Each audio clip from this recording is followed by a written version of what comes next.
Capítulo 18. Curtis. Las bases genéticas de la evolución. Nuestra ignorancia de las leyes de la variación es profunda. Ni en un solo caso, entre cientos, podemos pretender señalar una razón por la que esta o aquella parte ha variado. Charles Darwin. A pesar de que Mendel y Darwin fueron contemporáneos, ninguno conoció el trabajo del otro. Si Darwin no hubiera tenido acceso a los resultados de los experimentos de Mendel, posiblemente habría comprendido de qué manera las variaciones se preservan y se transmiten de una generación a la siguiente. Uno de los puntos que su teoría no pudo explicar.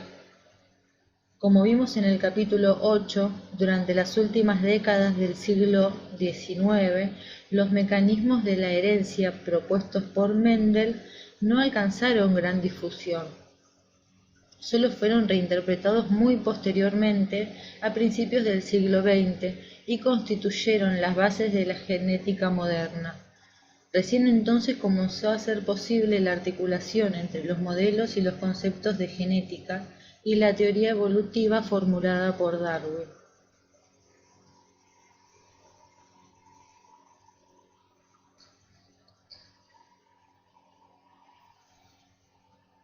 Principios básicos de la genética de poblaciones.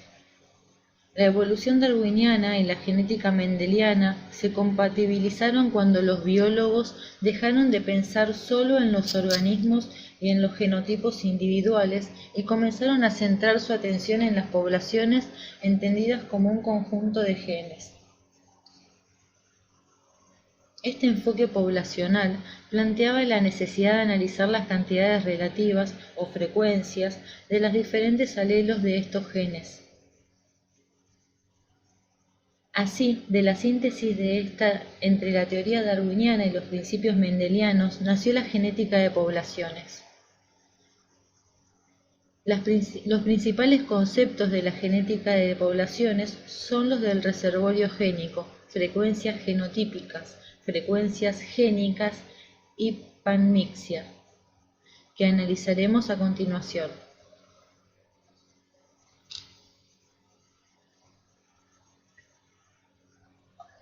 ¿Qué es una población? En una primera definición, una población consiste en un sistema de organismos de la misma especie que conviven en el espacio y en el tiempo y que se reproducen entre sí. Por ejemplo, todos los peces de una especie particular que viven en un estanque constituyen una población. Pero el punto de partida conceptual básico de la genética de poblaciones es que concibe a la población como una población de genes más allá de como una población de individuos. De esta manera, una población es una unidad definida por su reservorio génico, que es el conjunto de todos los alelos de todos los genes de los individuos que la constituyen. El reservorio génico de una población se distribuye en forma temporaria en los genotipos particulares que portan los individuos de cada generación.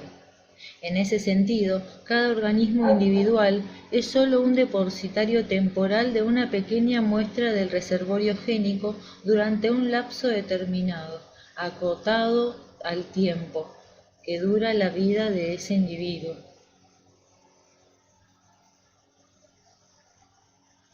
El objetivo básico de la genética de poblaciones es caracterizar los reservorios génicos, cambios en su composición a lo largo del tiempo y del espacio geográfico e investigar los procesos que explican estos cambios.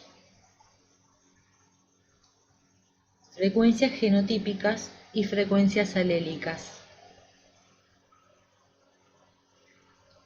Las características del reservorio génico de una población determinada pueden describirse mediante parámetros estadísticos que indican la frecuencia o proporción en que se encuentran representados los diferentes alelos y sus combinaciones genotípicas.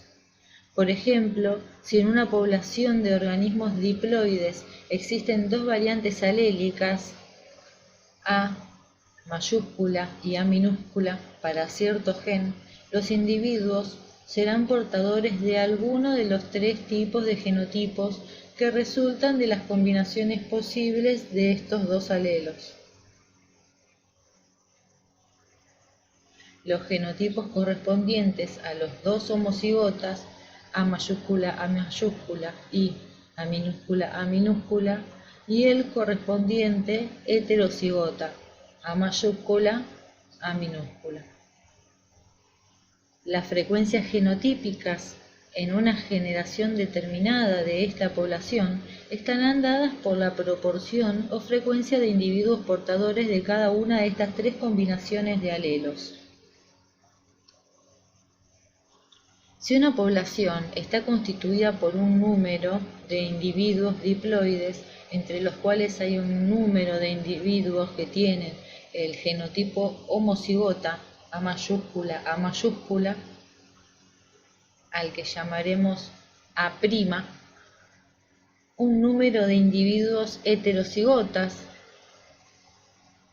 A mayúscula, A minúscula, al que denominaremos, perdón, el anterior no era A', era D. A ver, otra vez. Si una población está constituida por un número n de individuos diploides, entre los cuales hay un número de individuos que tienen el genotipo homocigota, A mayúscula, al que llamaremos de ahora en adelante D, un número de individuos heterocigotas, A mayúscula, A minúscula, al que denominaremos H, y un número de individuos homocigota, A minúscula, al que denominaremos R. Entonces, D más H más R es igual a N, que es el número de individuos diploides. Una descripción adecuada de la composición genotípica de la población puede expresarse en forma de proporciones o porcentajes de individuos portadores de cada uno de los genotipos con respecto al total de individuos que constituyen la población. La forma de obtener las frecuencias relativas de cada genotipo, D, H, R, se presenta en el cuadro 18.1. Pero los genotipos no tienen continuidad hereditaria. Cuando un individuo poseedor de un genotipo determinado se reproduce, su composición génica individual se redistribuye en sus gametos, y solo uno de los dos alelos que constituye su genotipo formará parte de cada gameto producido. De este modo, son los alelos y no los genotipos los que mediante este proceso adquieren continuidad hereditaria. En este ejemplo, aunque la población está constituida por individuos que pueden portar tres tipos de genotipos diferentes, solo existen dos tipos de variantes alélicas, A mayúscula y A minúscula. Los n individuos, o sea, el número de individuos de la población que se han formado por la unión de dos copias de cada uno de esos alelos, de modo que el número total de los alelos será 2n. Considerando que cada individuo A mayúscula, A minúscula, tiene un alelo A mayúscula y que los homocigotas A mayúscula, tienen dos alelos A mayúscula, el número total de alelos A en la población considerada es 2D más H. 2D, o sea, 2 homocigota AA más H, que es el total de heterocigotas. Llamaremos P a la proporción de frecuencia relativa de alelos A en la población y Q a la proporción de frecuencia relativa de los alelos A minúscula, de manera que P más Q es igual a 1.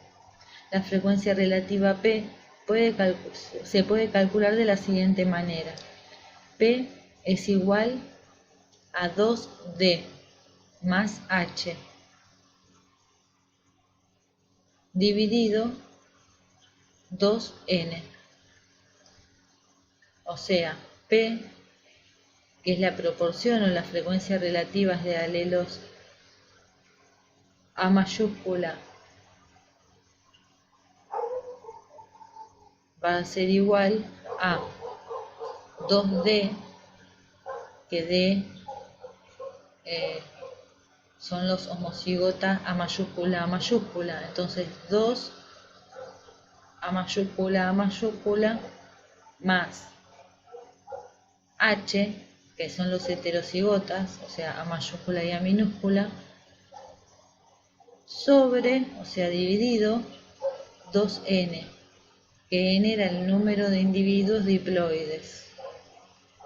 Esta relación también puede expresarse en términos de las frecuencias relativas de los genotipos. Si dice P igual a D más medio H. Por su parte, la frecuencia relativa Q puede calcularse como Q es igual a 1 menos P.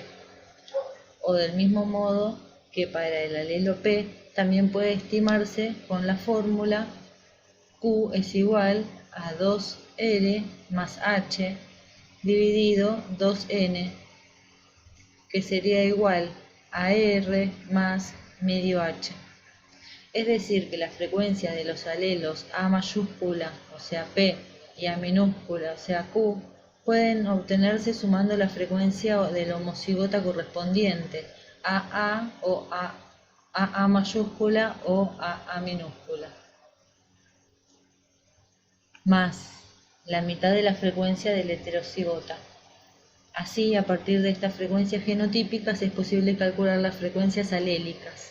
Sin embargo, la operación inversa, es decir, la estimación de las frecuencias genotípicas a partir de las frecuencias alélicas, solo es factible en ciertas condiciones que analizaremos en el capítulo 20.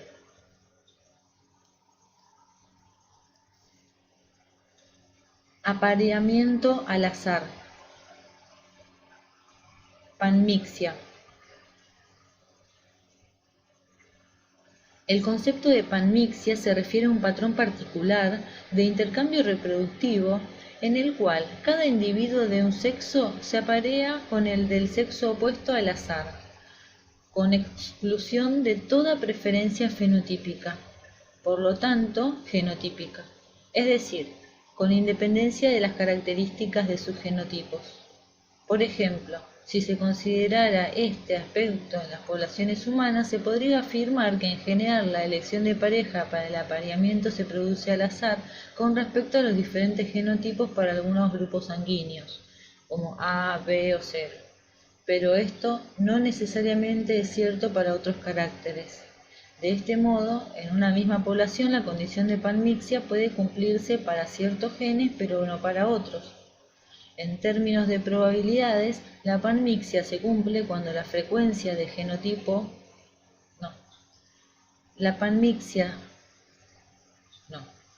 En términos de probabilidades, la panmixia se cumple cuando la frecuencia de cierto tipo de apareamiento, por ejemplo, A mayúscula con A mayúscula, está determinada en forma exclusiva por el azar.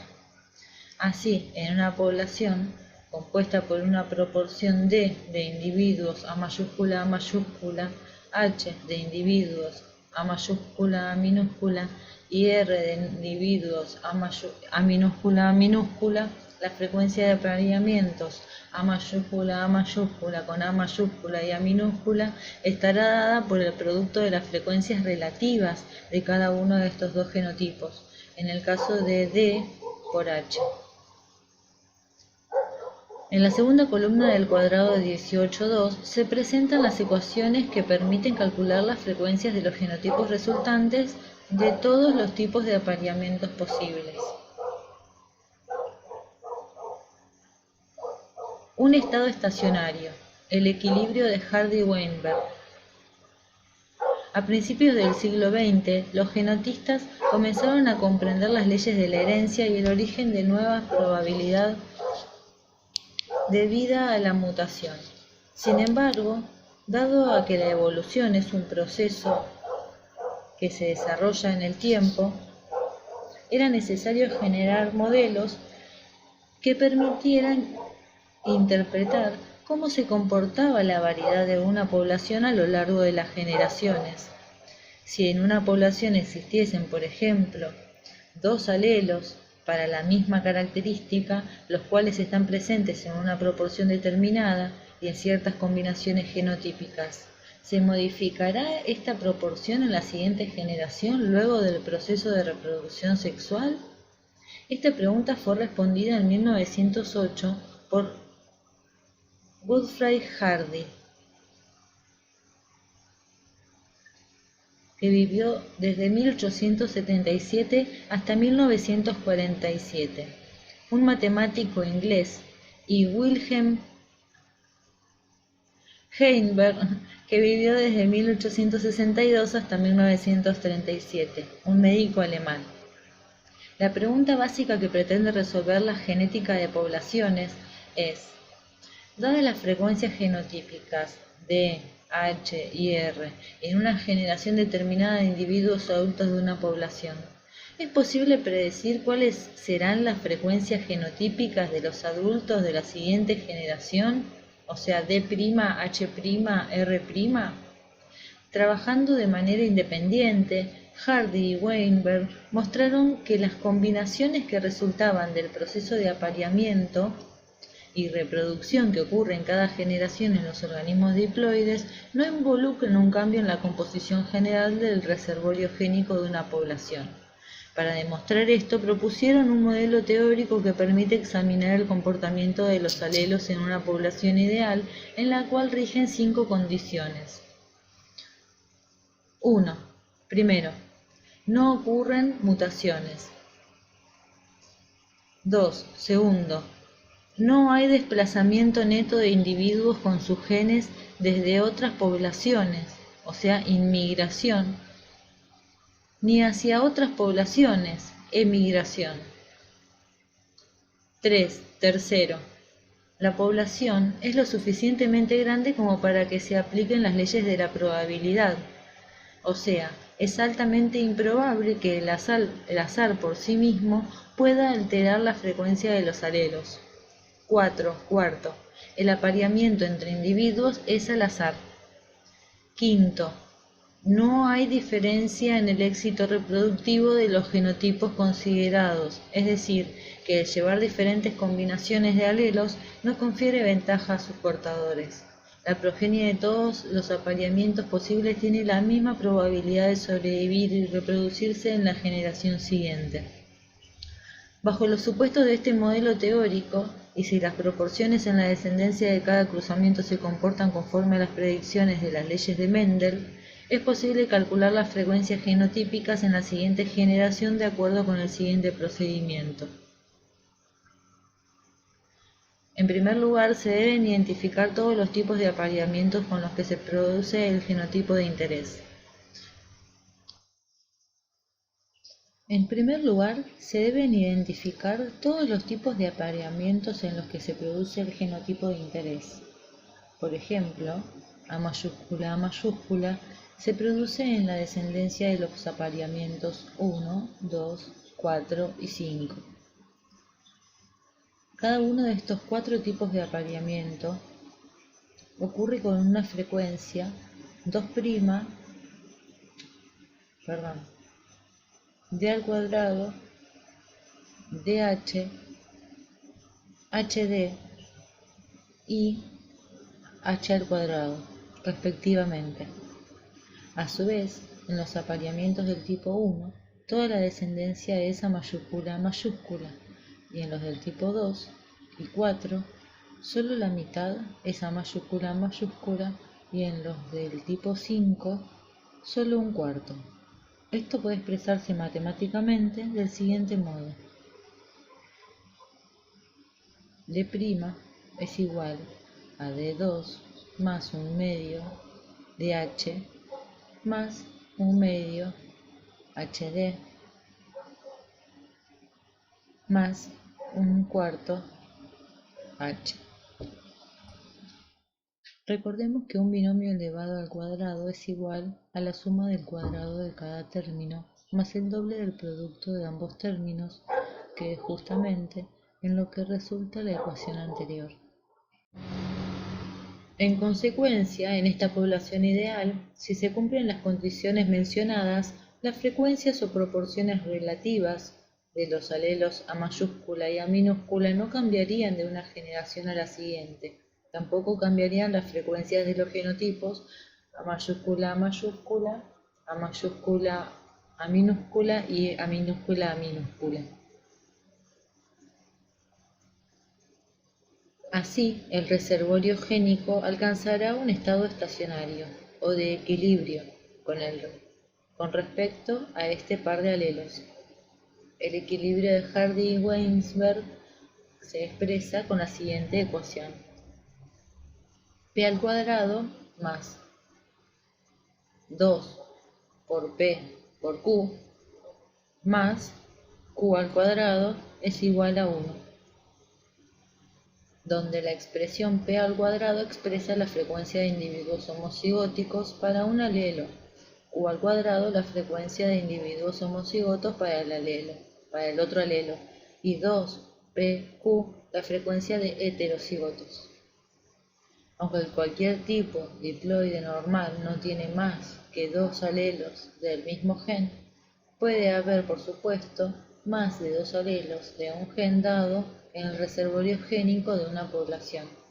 Por ejemplo, en el caso del gen para el color del pelaje de los conejos, hay, por lo menos, 4 alelos diferentes. Las combinaciones de dos de estos alelos en los organismos diploides originan pelajes que van desde el gris oscuro hasta el blanco, pasando por diferentes tonalidades de grises.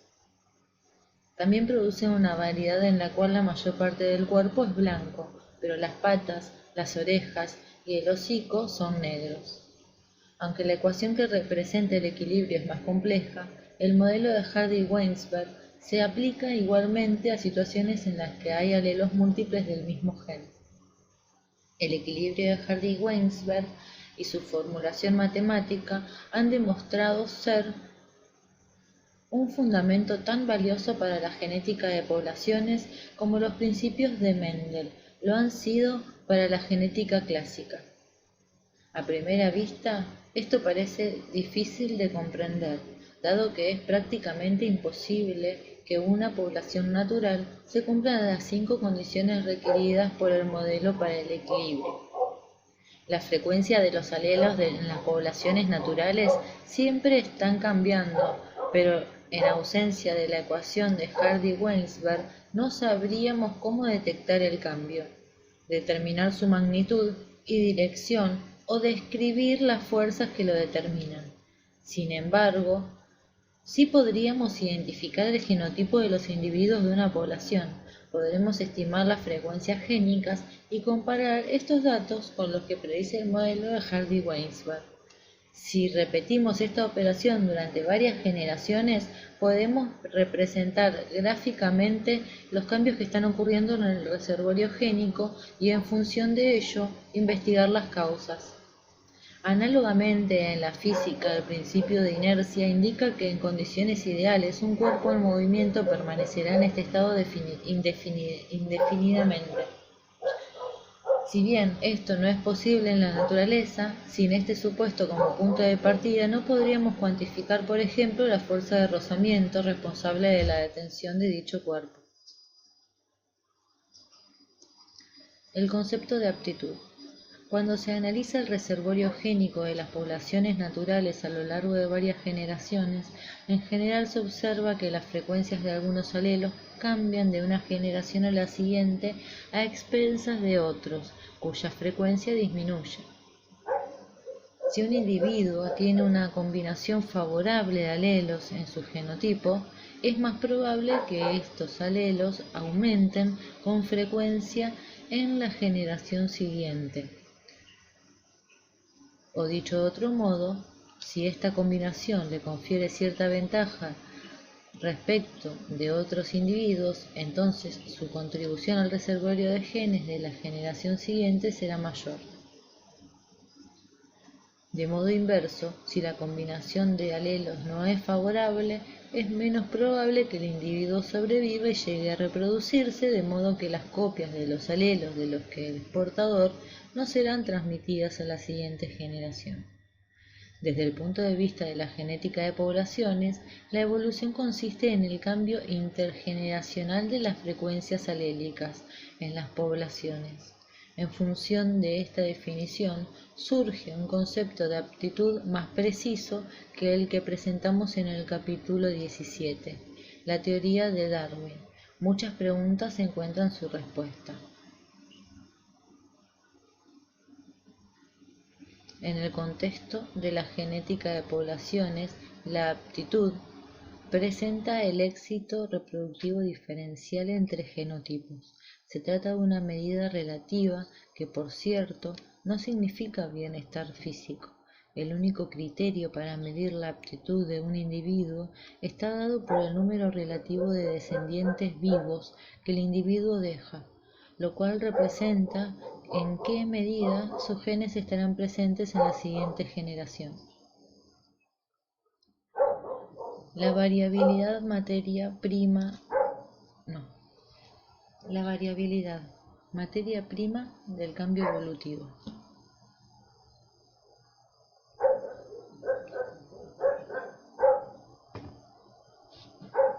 Sabemos que los progenitores engendran descendientes parecidos a sí mismos. Esto se explica por la notable precisión con la cual el ADN se replica y se transmite de una célula a sus hijas durante la división celular. La fidelidad de la duplicación es esencial para la supervivencia de los organismos individuales que componen una población.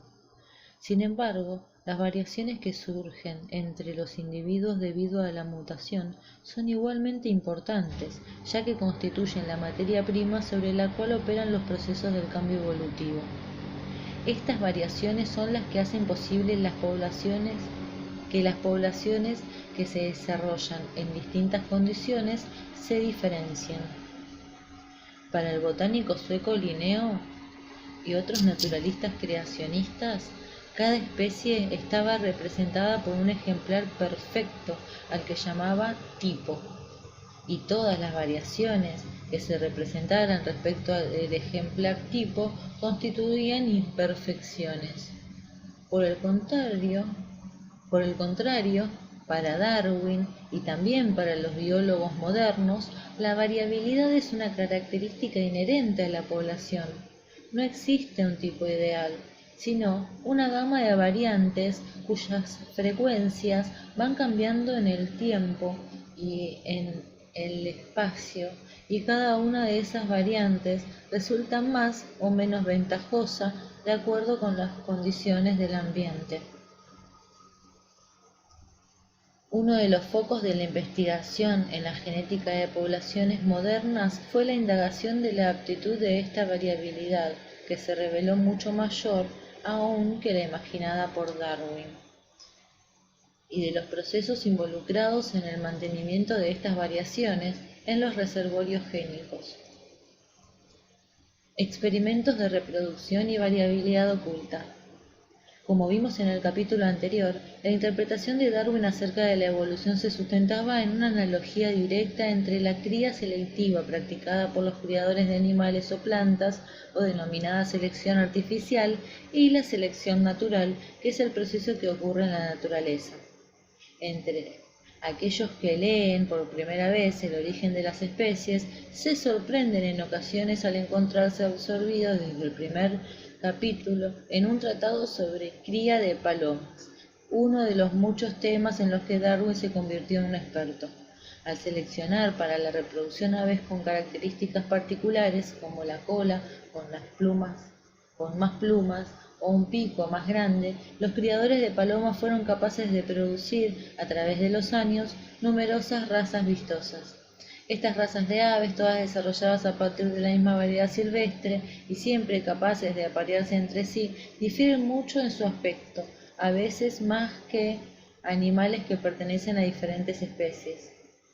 Así, los criadores de palomas pusieron en evidencia que existe una enorme cantidad de variabilidad oculta en el reservorio génico y que esta variabilidad latente puede expresarse bajo las presiones de la selección artificial. Las numerosas razas de perros constituyen otro ejemplo de las variantes que pueden existir en una sola especie. Las decisiones de un criador respecto a las qué características desea seleccionar en su población constituyen las presiones de selección que determinan el rumbo de la evolución por selección artificial. De modo análogo, en la naturaleza, las variaciones en el ambiente biótico y abiótico son las que ejercen presiones sobre el reservorio génico de las poblaciones y las que determinan el cambio evolutivo, con la gran diferencia de que, en este último caso, no existe inteligencia, plan ni finalidad alguna que orienten el proceso. La cuantificación de la variabilidad.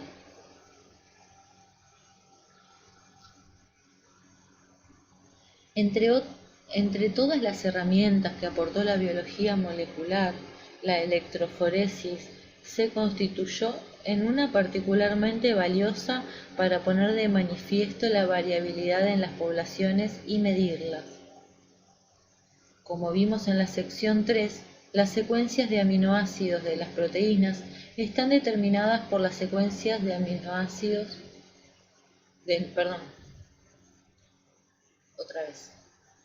Como vimos en la sección 3, las secuencias de aminoácidos de las proteínas están determinadas por las secuencias de nucleótidos de los genes que las codifican. En la década de 1960, algunos investigadores comenzaron a utilizar la técnica de electroforesis para estudiar la variación de enzimas individuales. Richard Lewontin y J.L. Hooby, por entonces en la Universidad de Chicago, Estados Unidos, tomaron moscas de la fruta de una población natural, hicieron un extracto triturando los insectos y analizaron sus proteínas. Entonces compararon el comportamiento de las 18 enzimas que pudieron identificar mediante varias corridas electroforéticas que realizaron para saber si mostraban diferencias estructurales entre los individuos o si eran iguales en toda la población. Tales diferencias estructurales consisten en diferencias en el tamaño o en la carga eléctrica neta de cada proteína. De las 18 enzimas estudiadas, 9 de ellas no mostraban ningún tipo de variantes distinguibles por electroforesis, es decir, que eran monomórficas. Sin embargo, cada una de las 9 enzimas restantes preservaban dos o más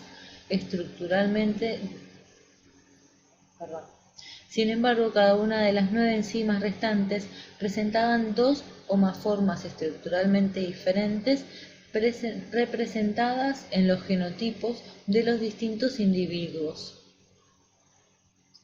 Estas diferencias podían apreciarse en los patrones de migración cuando los extractos de mosca se sometían a la corriente eléctrica.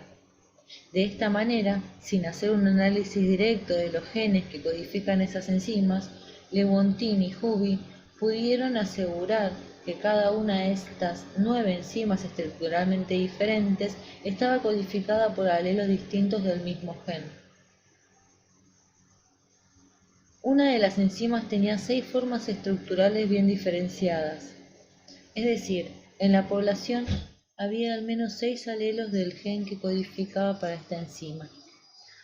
Al analizar diferentes poblaciones de moscas de la fruta, observaron que cada una de ellas presentaba más de un alelo, es decir, que el gen que la codificaba era polimórfico en casi la mitad de los genes estudiados y que cada individuo era heterocigótico en alrededor del 12% de sus genes. Estudios similares hechos en seres humanos, en los que utilizaron tejidos como la sangre o la placenta, indican que por lo menos el 25% de los genes de cualquier población están representados por dos o más alelos y que en promedio los individuos son heterocigóticos, para por lo menos el 7% de sus genes.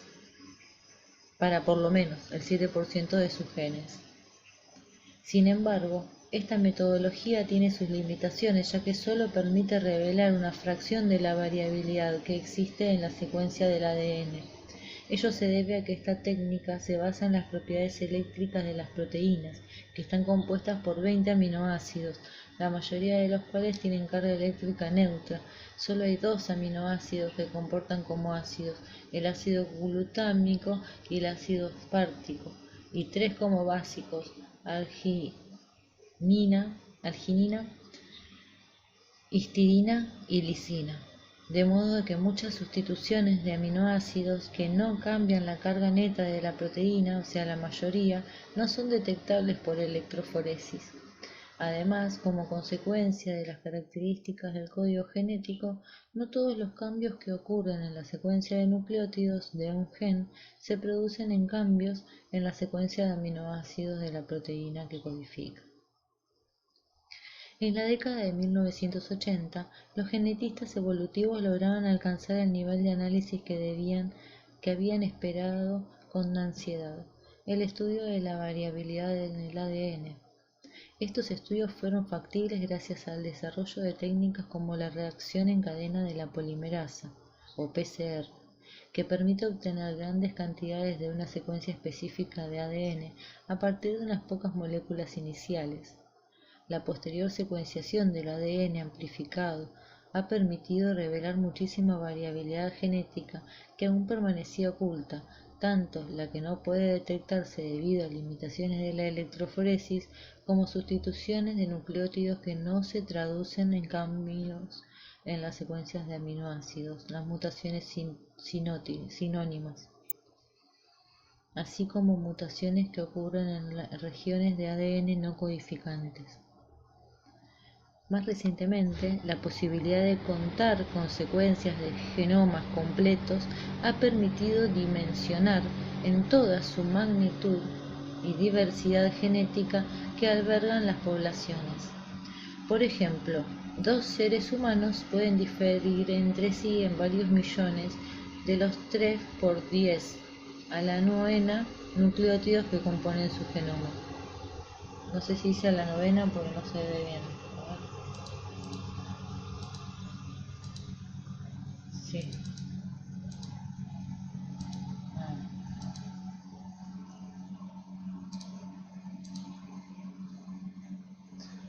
La variabilidad y la aptitud.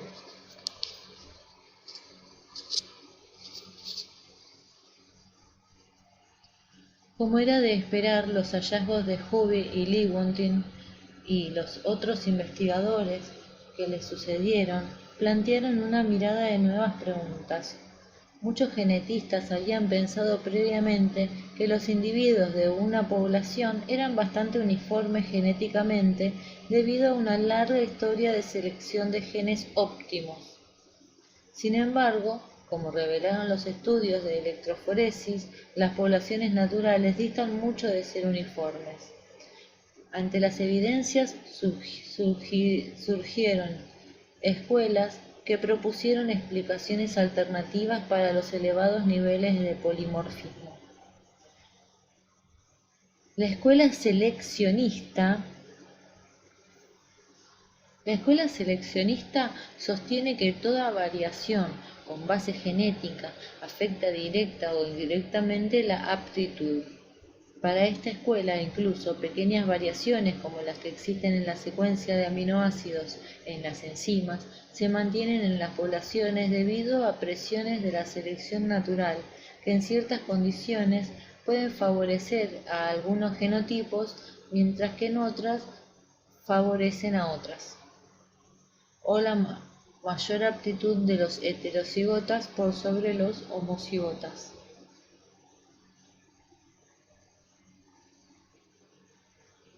La escuela neutralista. Los neutralistas, encabezados por el genetista japonés Motoo Kimura, que vivió desde 1924 a 1994, propusieron que las variaciones observadas en las proteínas son en general neutras, es decir, que no influyen sobre la aptitud del organismo, o que las diferencias de aptitud que confieren son tan pequeñas que su preservación o pérdida no está determinada por la selección natural. Esta teoría se sustenta en evidencias que aportan los modelos de relojes moleculares. Para los neutralistas, tanto la variación intrapoblacional como la divergencia entre poblaciones es el resultado de dos procesos antagónicos: el origen de nuevas variantes neutras por mutación y su pérdida debido a la deriva genética. Ambos procesos se analizarán con más detalle en el próximo capítulo. El conflicto entre neutralistas y seleccionistas ocupó la atención de los genetistas evolutivos a lo largo de más de 3 décadas. En los últimos años, la vasta información que se ha ido almacenando en los bancos de secuencias de ADN ha provisto la materia prima para la constatación de ambas hipótesis. Contrastación de ambas hipótesis.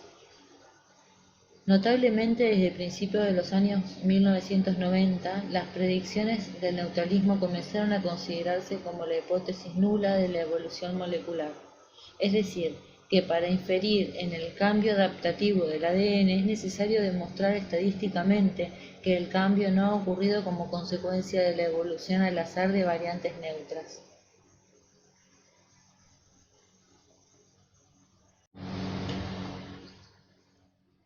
Origen y preservación de la variabilidad genética. Cambios en el genotipo y las mutaciones. Como vimos en el capítulo 10, las mutaciones que ocurren en los gametos o en las células que originan gametos se transmiten a la descendencia. Las mutaciones que ocurren en las células somáticas solo se transmiten a las células hijas que se originan por mitosis. Desde el punto de vista de la genética de poblaciones, las mutaciones son cambios que tienen lugar en el genotipo y, por definición, son heredables. Como vimos, las mutaciones pueden ser básicamente de dos tipos. Si implican la deleción, transposición, inversión o duplicación de una porción de una molécula de ADN, y afectan el número o la morfología de los cromosomas, se tratan de mutaciones cromosómicas. Si las mutaciones ocurren puntualmente en un gen a partir de la sustitución de uno o más nucleótidos, se denominan mutaciones génicas. Las mutaciones génicas pueden ocurrir tanto en genes estructurales como por ejemplo uno de los dos genes que codifican las subunidades que componen una molécula de hemoglobina, así como en regiones genómicas que regulan la expresión de otros genes. Por tanto, el efecto fenotípico de una mutación dependerá de la jerarquía de los genes afectados. Por ejemplo, las mutaciones que cambian la secuencia de genes que actúan temprano en el desarrollo y que regulan la expresión de otros genes pueden tener un efecto fenotípico enorme y llegar en algunos casos a ser letales. Cuando se trata de regiones codificantes, el efecto de las mutaciones puede ser desde mínimo, cuando la mutación determina un cambio sinónimo, hasta drástico si provoca el reemplazo de un aminoácido por otro con propiedades muy diferentes en el sitio activo de la enzima que codifica. La mayoría de las mutaciones ocurren espontáneamente. Esta expresión significa simplemente que en cada caso particular no conocemos los procesos químicos y físicos que las provocan, pero sí sabemos que muchos agentes incrementan la tasa de mutación, entre los cuales se encuentran los rayos X, la radiación ultravioleta y una diversidad de mutágenos químicos. Además, en general, las mutaciones ocurren al azar, es decir, en forma fortuita, y pueden afectar a cualquier par de bases del ADN. Asimismo, los acontecimientos que las generan son independientes de sus efectos. Por lo tanto, aunque la tasa de mutaciones puede ser influida por factores ambientales, las consecuencias de las mutaciones son independientes a los requerimientos del ambiente y, por lo tanto, de su potencialidad de ser beneficiosas o perjudiciales para el organismo y su progenie. Las mutaciones constituyen la materia prima del cambio evolutivo, dado que proporcionan las variaciones sobre las que operan otras fuerzas evolutivas. La capacidad de analizar el ADN de los organismos eucariontes ha brindado muchas sorpresas. Por ejemplo, se sabe que una porción importante de los genomas de los organismos eucariontes está constituidos por segmentos de ADN llamados transposones, que tienen capacidad de producir duplicados de sí mismos y dispersarse por otros sitios del genoma e incluso a genomas de otras especies. A veces estos eventos de transposición pueden ocasionar la relocalización de genes, los cuales pueden de esta manera quedar duplicados. Si bien este no es el único camino por el cual se puede producir la duplicación de genes, la importancia evolutiva de la duplicación de genes puede ser enorme. Los genes duplicados se encuentran libres para transitar su propio camino evolutivo, ya que sus funciones originales son desempeñadas por los genes de los que fueron copiados. Libres de restricciones selectivas, los genes duplicados pueden acumular mutaciones.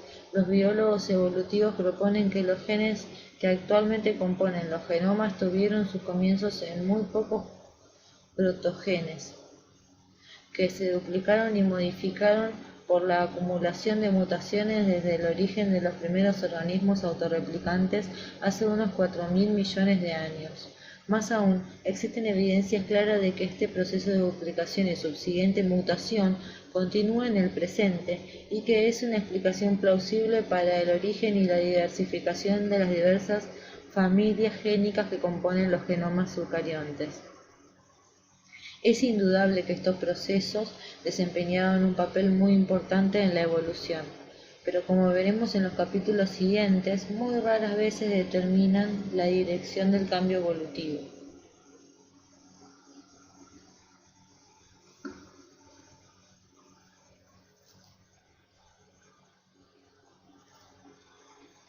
Combinaciones nuevas y la reproducción sexual.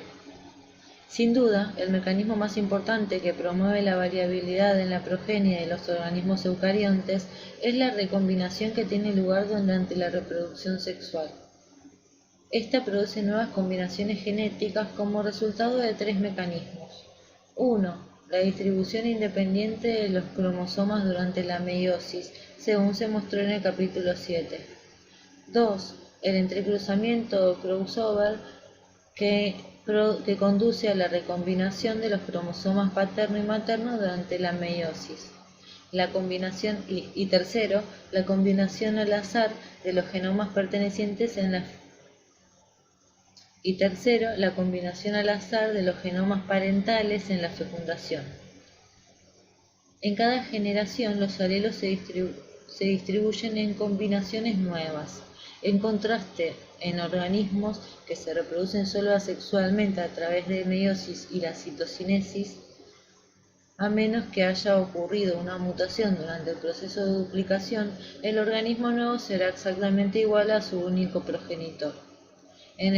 Con el tiempo se formarán muchos clones, cada uno de los cuales podrá llevar unas pocas mutaciones, pero salvo que las mismas mutaciones ocurran en los mismos clones, un evento que tiene muy baja probabilidad de ocurrir, las combinaciones potencialmente favorables nunca se acumularán en un mismo genotipo.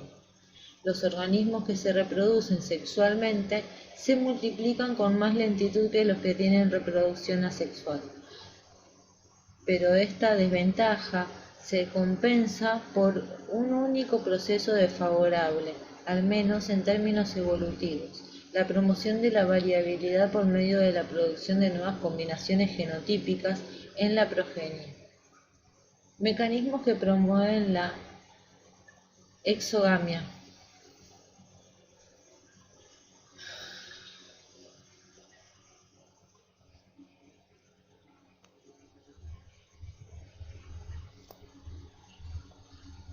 Mecanismos que promueven la exogamia. La exogamia es el patrón de apareamiento por el cual los individuos que se aparean tienen una muy baja probabilidad de estar emparentados. Si se aparean dos homocigotas iguales, la descendencia será homogénea, pero si se aparean heterocigotas, solo la mitad de la descendencia será heterocigota.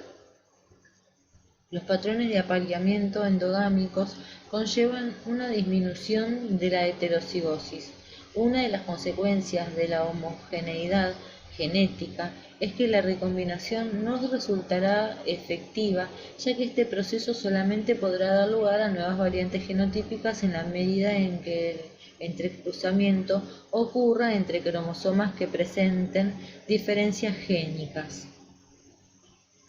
En las poblaciones que se reproducen sexualmente existen diversos mecanismos que contribuyen a favor de la exogamia al impedir la autofecundación.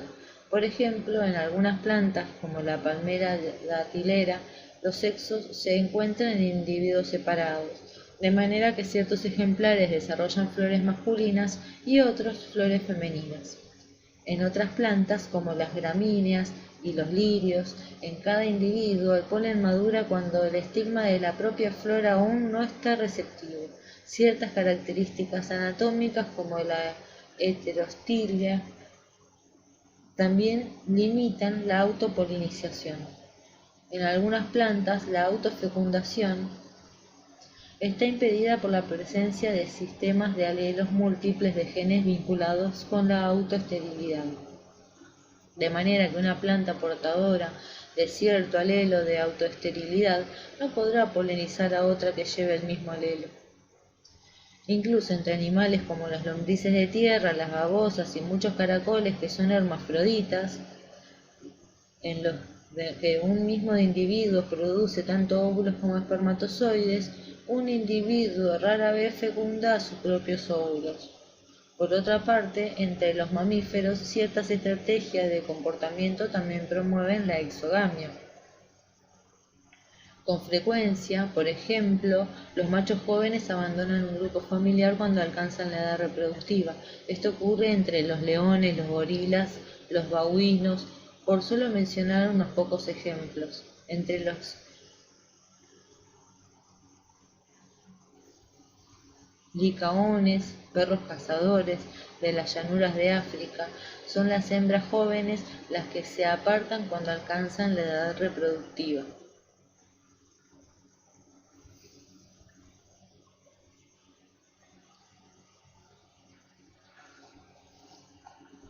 Una doble dotación cromosómica. Otro factor que contribuye a preservar la variabilidad en los eucariontes es la diploidía. En un organismo haploide, las variaciones genéticas se expresan de inmediato en el fenotipo y quedan a merced de la selección natural. Sin embargo, en un organismo diploide, estas variaciones pueden almacenarse como alelos recesivos en la combinación heterocigota, tal como ocurre en el alelo para flores blancas en las plantas del guisante de Mendel. El grado de encubrimiento de un alelo recesivo poco frecuente o raro se puede estimar usando la ecuación de Hardy-Weinberg. Cuando menor sea la frecuencia del alelo A minúscula, menos se expondrá este alelo en el homocigoto A minúscula. Debido a ello, cuanto menor sea la frecuencia del homocigoto, el alelo se eliminará más lentamente por selección natural. En este contexto teórico resulta interesante analizar la idea de la eugenesia, es decir, el mejoramiento del reservorio génico humano por reproducción controlada. Considérese, por ejemplo, una enfermedad genética como la fenilcetonuria, PCU, que se manifiesta solo en el homocigoto recesivo. La frecuencia del alelo A minúscula es aproximadamente 0,01. Los individuos con el genotipo A minúscula constituyen el 0,0001 de la población. un niño por cada 10.000 nacidos. Se estima que llevaría 100 generaciones, unos 2.500 años, el desarrollo de un programa de esterilización de los individuos homocigóticos con esta enfermedad para bajar a la mitad la frecuencia del alelo, o sea que A sea igual a 0,005. Y reducir el número de nacimientos con esta enfermedad genética a 1 en 40.000. Aunque los homocigotos fueran esterilizados, los heterocigotos, que son indetectables, aunque en la actualidad se cuenta con la tecnología que permite el diagnóstico incluso de algunas enfermedades genéticas debido a factores recesivos, y tienen una frecuencia mucho más alta, 2pq, pero siguen reproduciendo y produciendo nuevos homocigotos. Por esta razón, el proceso de reducción de la frecuencia de un alelo cuyos efectos solo se expresan en homocigosis es muy lento. Más allá de la indispensable reflexión ética acerca de las prácticas eugenésicas, las proyecciones cuantitativas resultarían bastante desalentadoras, aún para el más entusiasta de los eugenistas.